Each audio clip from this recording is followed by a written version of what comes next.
us a little bit about your career journey from where you started to where you are now. What drew you to your current career path, and what have some of your experiences been? Sure. It is not linear, so please don't expect a straight line out of me.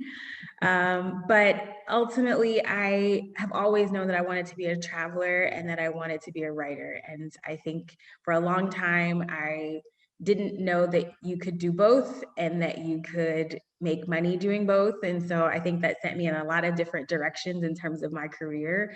But from undergrad, I went to graduate school in Columbia and got into editorial and doing sort of editorial magazine writing and doing a lot of, sort of outreach with grassroots music magazines. So I worked for Fader and then for the Cornerstone, which is the parent company of that.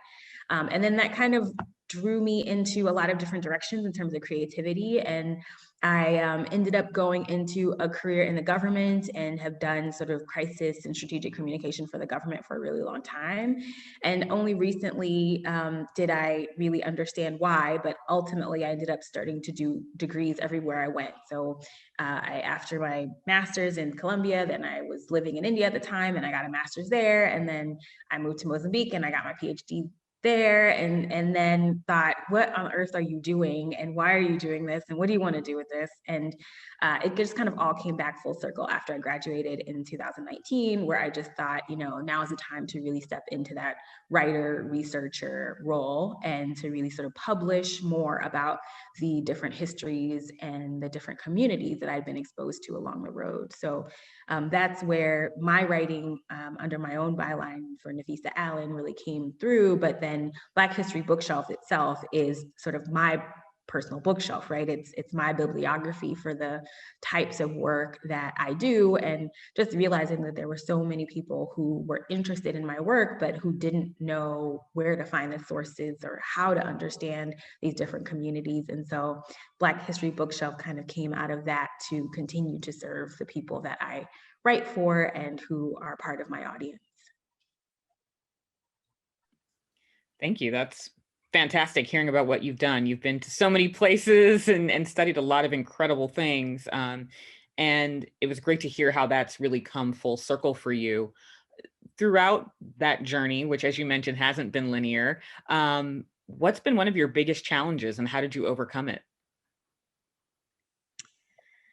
There's so many challenges. I think there were a lot of challenges that I think I didn't value until afterward, and I started talking to other people about the reasons why they stopped.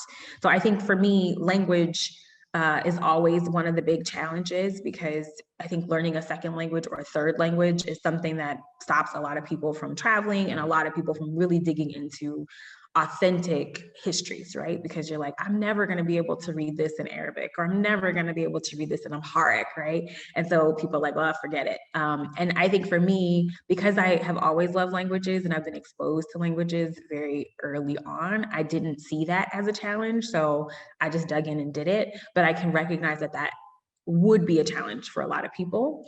For me, I think the hardest part was and still is sort of thinking of it as a business, right? Because I think when it comes down to writing and research, there's there's a lot of cost to it, right? There's a lot of like, well, how much do you charge for being in the right place at the right time in a foreign country when a story's happening, right? And thinking, I love this story so much. Like, should I charge somebody for this? Like, this is kind of a public service, right? So I think for me, the challenge has been thinking about um, sharing these really, really niche stories and thinking that it's not just something that I am obliged to do because it's on my, my heart and on my head to share it, but thinking like, how sustainable can I be? And how often can I do this if I never really think about the costs that go into creating these stories and building back the research and all the books and all the time and all that other stuff. So yeah, I think in the creative industries, thinking about how to monetize and to be sustainable is a really big challenge. And I don't have any answers, but I think I'm still in that place and think that it's a really valid challenge to have for creatives. 100% agreed. And it's so interesting what you brought up about how do you charge for being in the right place at the right time to cover a story? And I'm sure that happens to you often with your, diverse experience and knowledge and skill set. So that's definitely one I'm sure is on your mind and that you're constantly working on. I'm very curious, which languages do you speak? So I speak Spanish and Portuguese. I fluently. Speak some Hindi, Urdu, because it's kind of the same language in a way, spoken, and have a little bit of functional German. So if I'm like stuck in, a German bar or something, I can figure out my way to get a taxi and find the bathroom. So those are my languages. Excellent, excellent. Thank you. We talked a little bit about challenges, but we should also talk about achievements. What is one of the achievements that you're most proud of? So I'm also going to answer that with sort of a non-answer. I think for me, the biggest achievement was frankly finishing my PhD with two kids. So I started my PhD.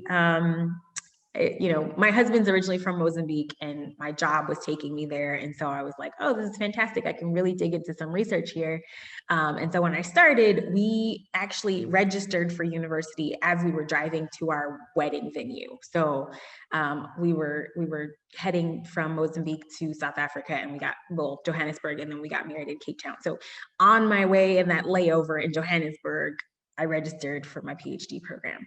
And 5 years later, with two kids in tow, I finally graduated. And I think that for me was a huge achievement. And not just because of the PhD itself, but because I think I was able to do it in an authentic way, right? I think so many people struggle to have a family and have a job and do the research and feel like they didn't short some part of their lives. And I feel like I'm very proud of what it took to get there and the ways that I showed up in all of those areas. So that for me is a personal achievement. And I think launching Black History Bookshelf for me was a super, achievement in a way because like I said, in my entrepreneurship journey, right, going from sort of academic where you don't charge for anything in a way, like, you kind of live grant to grant and you don't really think, well, who beyond the library at this university is going to ever read this. For me, thinking I got to get out of this silo, right? I got to get out of this echo chamber of academia and really bring this to people who can use it, who care about it, who, have the $20 or the $30 to buy a book, right? I mean, that's everybody, right? So I felt like it was important for me, and it's been a huge achievement to watch this grow as a service that we can provide to people in the mainstream and to make this less niche, like Black history is not niche. And for me, that was a huge achievement and a breakthrough in terms of mentality, even beyond the business itself. That's fantastic. And I think, hearing a little bit about that and, what you're most proud of brings me perfectly to my next question. Your work focuses on global diversity, a diversity that's less centered in US centric ideas. Why is having a global perspective on diversity so important for creating equity? Oh man, I could go on and on. Like I can write a book. Like I'm actively trying to write a book. I think global diversity is, sort of my catch-all phrase in a way for understanding the ways that um,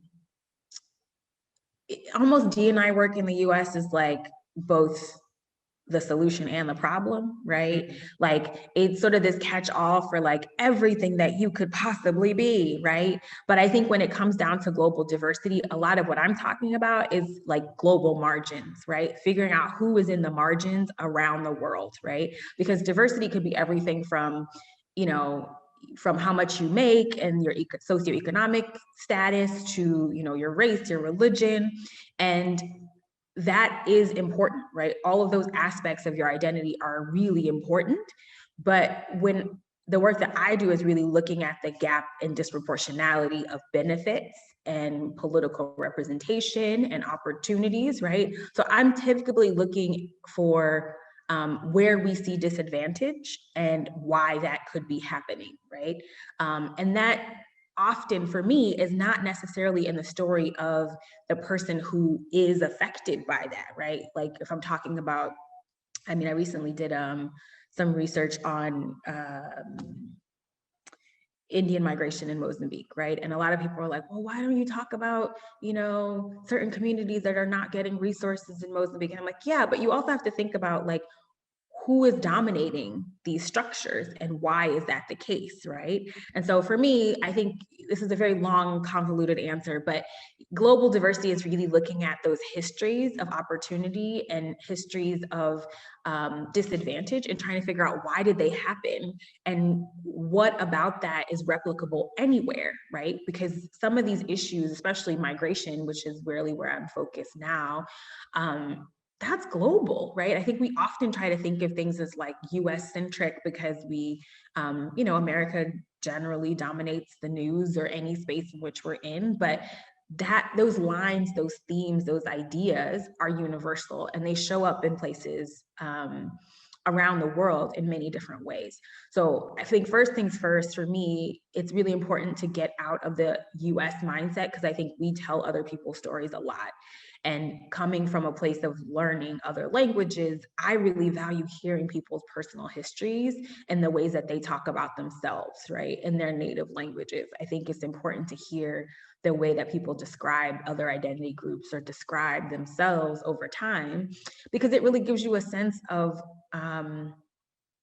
what they value and where power lies, right? And I think English particularly is a very direct language, right? There's not a lot of nuance to English, especially the way Americans speak it.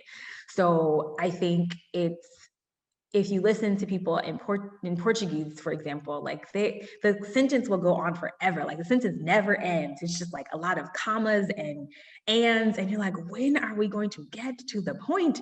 But then when you talk to somebody about it, it's like, oh, it's because they wanted to present this in a certain context so that you would understand how to react to this particular question. Because it's not about the question itself, it's about all these other layers that you need to know so that you understand that when you make a decision, it affects all these other things. So that's something that I think learning other languages and thinking about things not from a US perspective can give you, because so many other languages carry so much other context and cultural value in the way that things are said. And often Americans we don't think of ourselves as like an ex-British colony, but we are, right? So as a post-colonial theorist in a lot of ways, I think, we have to think of ourselves in the context of a Ghana or, of other, African countries and Asian countries that were colonized by Britain. There are certain things that we do in very particular ways because we have that cultural inheritance. Like we've been taught to think of certain things in particular ways. And people who don't have that cultural, like colonial history, think differently. Iberian colonization functioned totally differently. For example, when it comes to race, right? British colonization was very much about segregation and separation, whereas like, in Portugal and in Spain, it was all about mixing and, race mixing. And so you see those variations today. And if you don't think about those global histories, you'll never get what's happening on the ground now. So for me, I think that's, extremely important to understand. And when we think about equity, I think you have to think beyond race. You have to think beyond like, what is the color palette of this room? You have to think about people's sub identities, even identities that they might not even be vocalizing, because that is, the meat of culture, right? I think when I'm often in rooms with groups of Black people, which is not that common now because we're all Zooming, so nobody's ever in a room full of people who, look like them. But when that's the case, I feel like then other identities show up, right? Then I'm like, okay, so sure, we're all Black, but are we all Black from this place? Or are we all Black with this religion? Or what do we think? So those sub-identities show up in different contexts. And so I think it's important to really give value to the depths of who we are beyond, just the superficial idea of race. Fantastic, fantastic. And I think that's really important. We all come with so much history and as you mentioned, coming from different places, simply can totally change your perspective and your language, your personal history. So all that's really fascinating. And I think you may have touched on it a little bit when you mentioned migration. But within your global diversity work, what are some common and unique experiences of diverse groups? And what are a few equity solutions that could be used globally? Wow, big questions. I think it's important to consider people's ancestral origins in a much more broad sense, as opposed to just, like I said, race. I think there's certain elitisms within the margins as well, and so you have to really understand those different fault lines of, like I said, disadvantage and advantage, to really figure out if your opportunities are going to the right people, or if your metrics are really serving. I think one of the things we often see in the US is this conversation around, well, which types of people of color are sort of benefited by thoughts around, affirmative action or those types of policies. And a lot of that, as we've seen over time, is not about race, right? It's about ancestry. It's our sort of new immigrants being favored over the people who were enslaved, and is that descendants really being acknowledged. So I think that is true everywhere, that this idea of, are the historically disadvantaged people being served by the types of metrics and policies that are seeking to remedy it, right? And that's history, right? That's history. That's a lot of oral history. Frankly, it's not even written history. It's talking to people and understanding, who are you beyond just your skin color, and what is that larger narrative. And I think you also have to understand that it's okay to get it wrong. And I think we, as people of color, particularly now, we're doing a lot of I think we're doing a lot of carrying everybody's water, right? We're being like, let's be inclusive of everything. Let's do all of the things. And I think we have to recognize that we don't know everybody's history, right? Like, I don't embody every global narrative of blackness, right? Or femaleness, or any otherness, right? And I think we have to be okay sometimes with going, I might have got that wrong. Can you teach me, right? Like, what would be a better metric, right? So, and it's not to be paralyzed behind the idea that you don't quite know, but that when you hit the roadblock where you are hearing that equity conversation isn't being served, that you then give some space to think, okay, well, how can this be shaped to be of better service, right? So you're never going to hit the mark 100% the first go round. It's progressive, right? It never really ends. Like, this conversation is going to be going on forever and ever. And I hope our grandkids and great grandkids are still having the same problem, because it means that we reach certain plateaus and we think, okay, great. How do we do it better, right? Or how do we assess it anew, because maybe those fault lines of advantage have shifted, and we've solved one issue here, but there's this other thing that we now need to focus on. So I think we just have to recognize it as perpetual, and that there's no end to it. There's no lucky rainbow on the other side. It's like, after that, there's a new challenge, and there's a new sense of equity that needs to be balanced, and everybody's got to contribute, every generation, to figuring out what that is and how to fix it, and know that the mechanisms to fixing it will always evolve, right? I think sometimes we think about it as sort of the marching and the protesting, and thinking, oh, is that the way, or should we be doing something else? I don't know, right? I don't know what our grandkids are going to be doing. Maybe they'll be like posting things on their Google glasses or something. I don't know. But I think whatever that is, like, every generation is called to figuring out what it is. And every generation will try, and perhaps feel like they failed, but they will make progress. So I have an unplanned question that hopefully comes out properly. Based on what you said, I think so many people, when they do think of D&I work, they want there to be an endpoint. And when I think of companies in particular, it's like they want to hire people to fix their problems, and then their company is going to be fine. So they're hoping that there's a start date and an end date. What you have posited is that there is no there is no end. It's always going to change and evolve. So what would you say to these companies or organizations or individuals out there, because the work is not going to be done. I mean, Yeah. for someone who has that A to Z thinking or point A, point B thinking, what would you say to them about their interest and investment in creating diverse and equitable spaces? I think that you have to consider the bias that is in that thought process, right? Believing that you can consume and purchase culture is a problem, because at any given point in time, culture is being created, cultures are living, cultures are dying, cultures are reimagining themselves.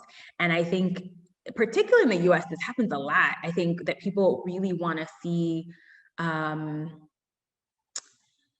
they try to find ways to kind of economize things that are not, they have a value that's bigger, right? They have like a human value that's sort of bigger than how much, money you can make today or tomorrow or the next day, right? I think if we start to think in the ways that you can add a, it's hard to explain it, because I do think that you can, and many researchers have, right? Heather McGee has looked into sort of the cost of of economic disadvantage, right? And racial disadvantage. And so there is a way that you can do that. But I also feel like we're doing ourselves a disservice if we only think about how can companies be served by, looking a certain way.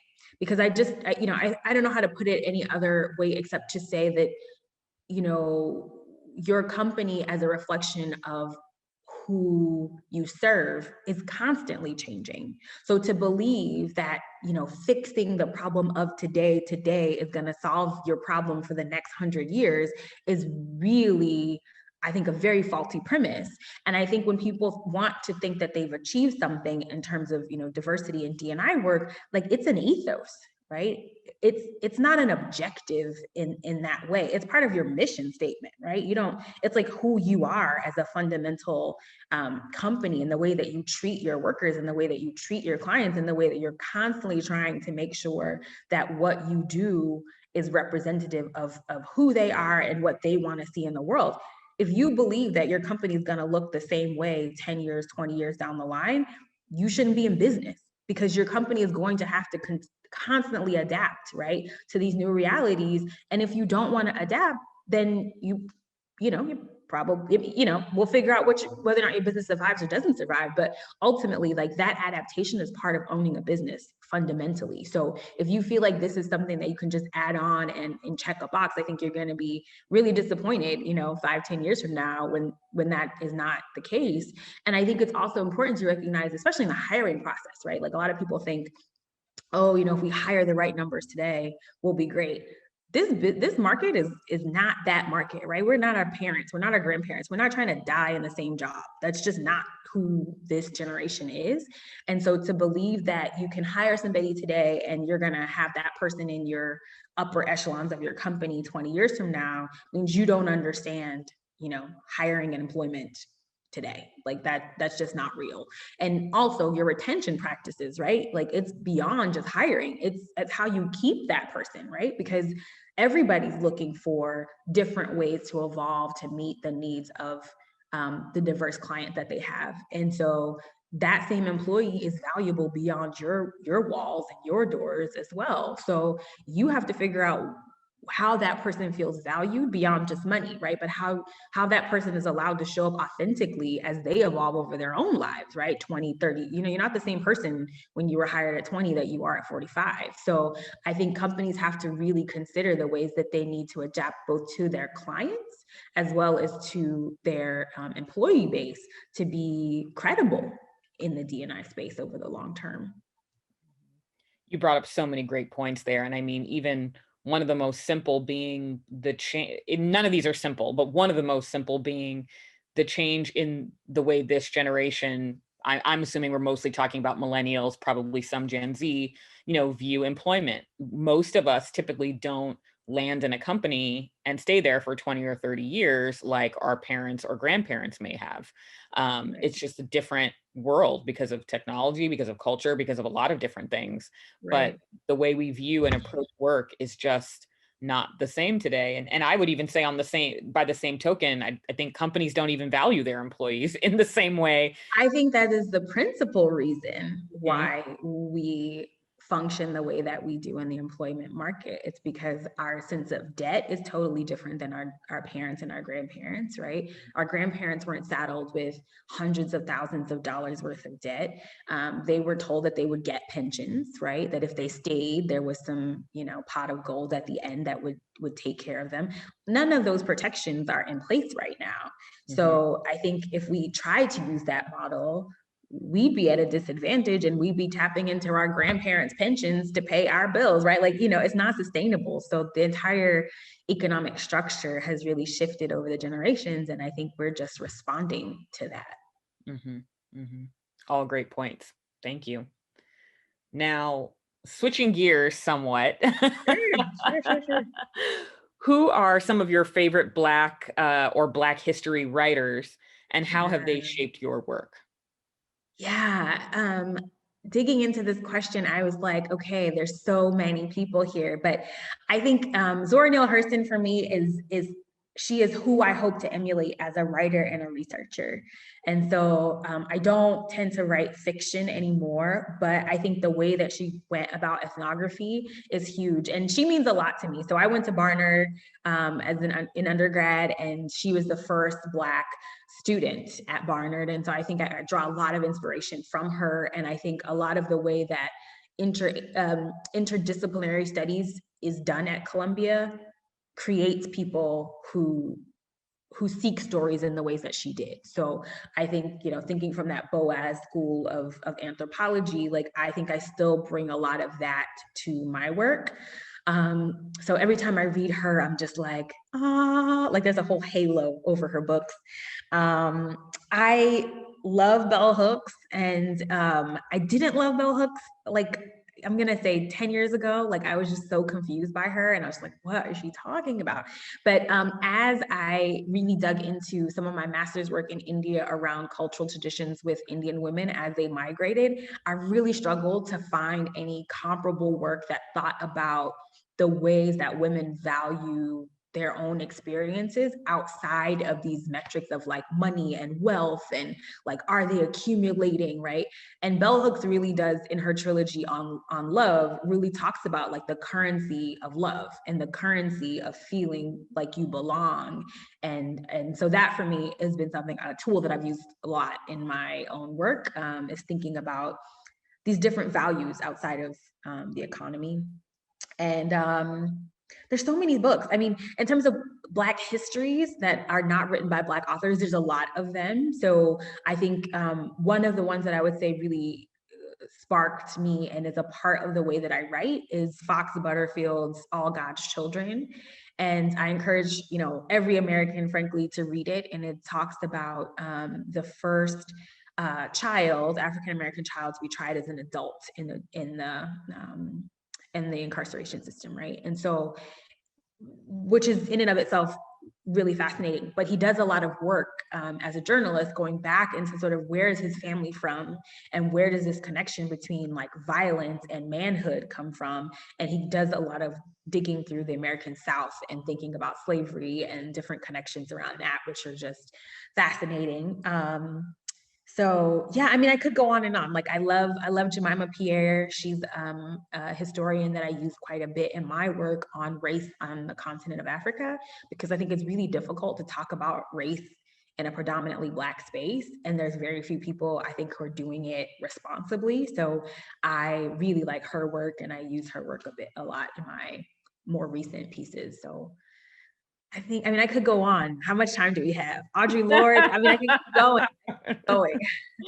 Yeah, I mean, there's so much good information and great writers out there.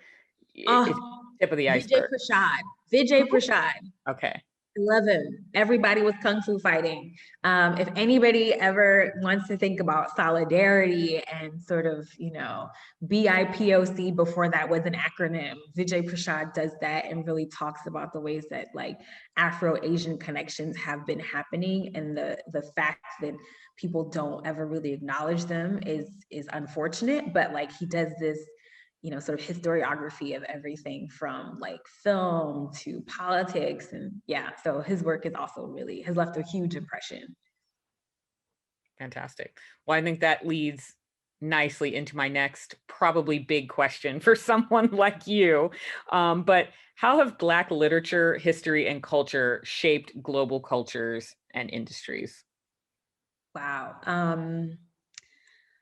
So it's funny. I had some family visiting us in Mozambique, where my husband is from, and they were kind of being like, African Americans are doing too many, videos about like hip hop music and hippity hop. I mean, it's my mom's generation, right? So they, all these things, all these girls dancing around, and that's bad, and it gives us a bad impression. And I was like, I don't think you guys recognize how long African American culture has been exported around the world. Like, this is not a new thing. It didn't start with crunk, right? Music. It didn't start with trap music. Like, this has been happening forever, right? And particularly like when I was in Brazil, like funk music, like 70s funk music, like it's a thing, like it is an institution. And when you talk to people about it, it's like this was how they thought about Black pride in Brazil, was through the lens of Black pride in America. And I think that's true for many predominantly Black spaces, that when you talk about anti-apartheid movements, right? That is also side by side with the civil rights movement in America, and before that, right? Like, I mean, we can go to Marcus Garvey, like we can go down the line, right? So I think the idea that particularly African American history is really salient around the world is something that many African Americans undervalue and don't recognize. But that gaze, that international gaze on what the Black community is doing at any given point in time is evergreen. And I think that's something we should really understand. The other ways I think it's important is a lot of the Black histories that I look at are histories of Black labor. And so I think how that affects industries is super important, right? What everything from which industries survived because they were using either free, enslaved, trafficked, or underpaid labor, to which industries are thriving because they are actually compensating Black thought, Black intellectual thought, Black capacity for its true value. And so, I think that across the world is super important, because we have seen, this conversation around slavery and unpaid labor and really thrive industries that could never have existed. Like, they could never have existed if they ever paid their, like, tobacco, where would that be, right? Like, I mean, honestly, like if you had to pay somebody, have you ever been in tobacco field? Like, I mean, there's so many places. Like, I went to visit, I was in Charleston, and we were doing this course around rice, because in America we often associate slave labor with tobacco, right? But they're like, no, no, no, no, no. The major export was, industry was rice. And I'm like, okay, how difficult is rice, right? So we go, and I'm like, man, if you had to pay me to cultivate rice, you know how much I would charge you, right? So it's like it's a labor intensive, staple. It is, people get sick all the time, right? You're in water, there's mosquito. So anyway, I think you have to think about the ways that certain industries have really been shaped by and buoyed, frankly, by free and underpaid Black labor, and what industries could look like and should look like today if we didn't fall into that same trap of believing that we can get by underpaying or underserving those people who really do know how to cultivate, or who know how to dig deep into these industries to add value. And I think we've just constantly seen around the world, like, the belief that those two things can't coexist, right? You can't have a well-paid labor force and make profit. And I just disbelieve that. I really do. I think there's so many ways that if people are better compensated and represented that they would serve and add more value. And so I think that's very long-winded, but I think that's, the ways that I've seen Black histories really affect industry and culture around the world. Awesome. Thank you. Just taking a pause. There's wild parrots and a helicopter. So Oh, just I can't hear any of it. okay, So good, good, good. yeah. Uh there's always something going around. Um, okay, great. Well, switching gears a little bit again, how can organizations use cultural history to create more inclusive environments? And then to follow up with that, can they or should they? Yeah.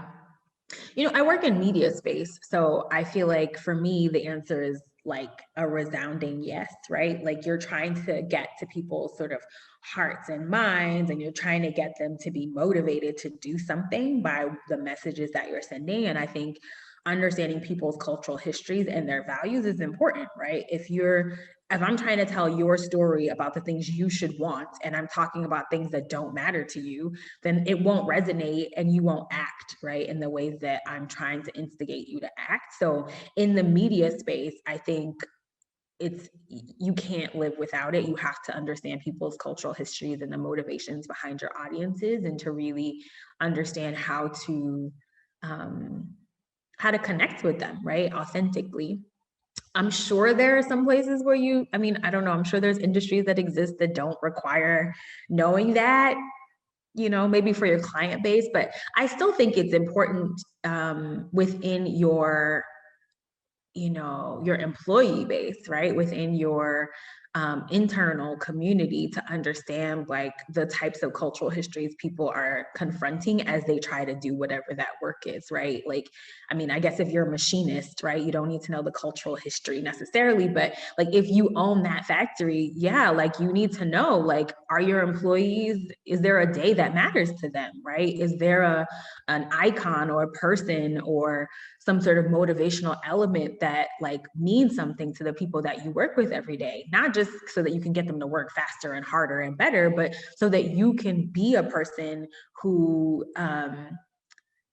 doesn't have to sacrifice your personal connectivity with these people for their professional productivity. Like I do think, and as a creative, maybe I'm very optimistic, right? I feel like you can work on a team and you don't have to push people from the boss pulpit, right? You don't have to be a bully. I think you can connect with people and really help them see that you value them, and I think they bring that sense of recognition into everything that they do with you and for you and within that space. So, I think everybody's cultural history varies, right? Like for me, for example, often, frankly, like Black history in and of itself doesn't necessarily always connect for me, because I think a lot of times people will think of it in terms of the Black church. I'm not Christian. My family is Muslim. We have a very different sort of Black Islamic heritage. And so I think when people are trying to be like, yes, I am representing Black people, I'm like, is it on a Sunday? Like, that doesn't really touch me. Like I see why that would connect for some people, but that's not, like, you're touching on a different identity fault line, not just Blackness, right? So I think understanding sometimes when we try, and we'll always get it wrong sometimes, right? We have to be open for that correction. But when we try to connect and we recognize, oh, that's not the point of connection for this person or for this community, then we have to just be open to being like, okay, well, what is it, right? What is that? It's funny because I spent a lot of time in South Africa for my PhD, and like everybody outside of South Africa is like Nelson Mandela, right? Like he's like this inflappable figure, right? You can't say anything bad about him, right? It's like blasphemy. And then you go to South Africa and people are like criticizing him for all sorts of stuff. I'm like, oh, I didn't know that was an issue, right? Like, so I think you have to recognize where like sometimes we tokenize certain elements or we tokenize certain people or figures. And then when you get around people who can really get into those local histories, they'll give you more nuance to be like, well, maybe that's not as effective because certain people are reading it in a different way. So understanding those narratives is really important. Fantastic. Yeah, I mean, there's so many layers And if you don't have the right perspective, or as you mentioned, if you're not open to the possibility of people being diverse in and of themselves, it leaves you just not with a full picture. I like what you mentioned about the fault line piece, when you were talking about, Black people and religion, and I thank you. I appreciate that very much. Um, what would you tell a Black academic who's just starting in their career and looking to do work that's similar to what you do? Oh, so many things. I think in terms of the production, right, the cultural production, I think you have to figure out um, how to write not for particular gaze.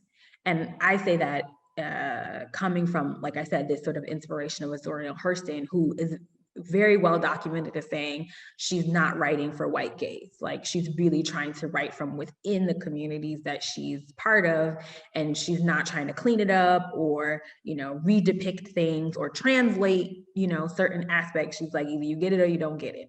And so I think for Black academics, I think you have to decide, I think, in a way, maybe not over your entire career, but with each piece of production that you create, whether or not you're using this as a teachable piece or whether or not you're using this as an authentic rendition of, whatever it is you're investigating. Because I think those could look like very different works, right? If you're trying to constantly explain, well, oh, this is what this means, and this is where this comes from, and this is, that sort of, I guess, didactic element is really different than, reading a Zora Neale Hurston, novel where like either what Eatonville is or you don't, but she's not about to try to tell you what it is. So I think those can be very different works. The other thing I would say is just, again, in the sustainability of it, I think academic work generally feels, for many people, I can't speak for everybody, but it can feel very laborious and underpaid, right? You can feel like, you're trying to connect with your students and you're still trying to write, and you're not getting what you need out of sort of the employment structure of it. And I just think, it's important to know the ways that if that is not serving you, that is probably affecting the quality of your work, right? If you're constantly having to hustle to make ends meet, like how much can you give attention and time to your students? And so I think it's important to figure out that sort of, take care of yourself, put your mask on first type of mentality when it comes to this type of work around intellectual work, because it's hard to quantify. It's hard to give a dollar value to it. It's hard to figure out like, how much are your expenses? But I do think we have to think about ourselves as a business. Like these things don't come out of nowhere. You don't just land in the middle of, I don't know, the rainforest in some particular place to tell a story. Like you had to get there, and what did that take? And over time, I think we have to get more confident about demanding our worth in that regard, because I think it just continues to perpetuate this sense that, writers don't make much, or, academics don't make much. And a lot of that is because we're always trying to get it from the same place, right? We're trying to get it through the academic circles. And I feel like a lot of my work is not through academia. Like I do it independently because I find that in journalist spaces, in sort of writing, open writing spaces, trade spaces, people want to hear those stories too. And they're willing to pay for them in ways that, perhaps academia doesn't serve. So I would just say, don't be so narrow about the audiences that you can reach, and don't be so narrow and thinking that there's sort of one way to ascend. I think you can find the right balance between the practical and the academic. Great, thank you. Last question, you made it. Um, what does inclusion mean to you? Oh God, it's like, I don't even know. I don't even know. It's like everything and nothing at the same time. I mean, I feel like I think about everything in terms of identity. And my identity work is, like I said, it's never ending, right? It's who you are, and also how people ascribe identity to you, and the space between that, right? Like who you say you are and who everybody else says you are, and all of that space in the middle. And I feel like inclusion is that entire spectrum, right? It's respecting the person that you declare yourself to be, publicly, and the things that you stand up for, as well as the things that people might be putting upon you, right? Assuming that you have a particular background or assuming that you have a particular situation. And it's all the stuff in the middle, right? It's all the things that like you might not be owning, right? Or you might not feel safe to Absolutely. claim, but giving a space or an environment where you can evolve into claiming those things, right? Like I said, for me, like being an African American woman who defines herself as Muslim, like I selectively decide when to tell people that I'm Muslim, right? And funny enough, like my name is Nafeesah, right? It's a very difficult thing to tell people that you are not Muslim if your name is Nafeesah and you're in the Islamic world. But if you're not in the Islamic world, people are like, where's that name from, right? And I'm like, I don't know. So, you know, if I feel safe, right, then there's certain conversations that I'll go into. If I don't feel safe, there's certain conversations that I'll leave in ambiguity. And so I feel like for me, inclusion is about coming up with an environment where people feel respected on that entire spectrum of the things that they are, the things that they don't quite know how to articulate, and the things that people are putting upon them. And I think most people tend to focus on the part of what people are putting upon you. And I think that's a good place to start, right? To make sure that there's not bias and that there's not discrimination in that, where people are assuming that certain things are true for you that may or may not be, or people are, you know, disadvantaging or not giving opportunities on that basis. But there's an entire other, you know, cadence of identity that I think we just have to recognize exists, first of all, that people are bigger than just what the communities outside of their in-group would say they are. And that, you know, they will need to find some safety in being able to express who and how they are and be authentic as they show up. It's a really long, wordy way of saying, you know, we're all multifaceted, right? We're all multi-passionate, and we all, you know, exist within a context. So, you know, how I show up in one event might be different than how I show up in another one at a different time, right? You know, we're always evolving. So I think inclusion just has to represent respect for all parts of people's identity, regardless of that evolution and regardless of how people might want to box them in, or want to, you know, simplify or flatten a person's identity. Dr. Allen, let us know where people can find you and a little bit about some of your upcoming work. Sure. So I am on both Instagram and Twitter at the Blaxpat. So the BLAXPAT. So you can see all sorts of global meanderings and whatnot on those two platforms. For my work, for my writing and my research, you can find me on my website, which is nafeesaallen.com. And there you'll see my byline and some of the articles that I've recently been putting out, including some work on financial inclusion with Real Simple. And I'm doing a couple of other pieces with Real Simple coming up soon. And there is also an email address. You guys can definitely reach out to me and connect with me. I love talking with people about, you know, global histories, colonization, literature, you name it. I love it. And right now I'm finishing a book for Palgrave, which is about Indian communities in Mozambique and sort of their evolution with colonization and decolonization over the 20th century. And I'm happy to announce that, like, as of last week, I finally got, you know, a lit agent, which is Salke Lit Management, and I'm working with them on a full-length trade book. So that will be coming out soon. Well, fantastic. Congratulations on that. And thank you so much for taking the time out today to chat with us and share your experience, not only a little bit of your personal history and journey, but also, you know, what you're working on and how a lot of that work is impacting us and what we do on a day-to-day basis. So thank you very much. Thank you for having me.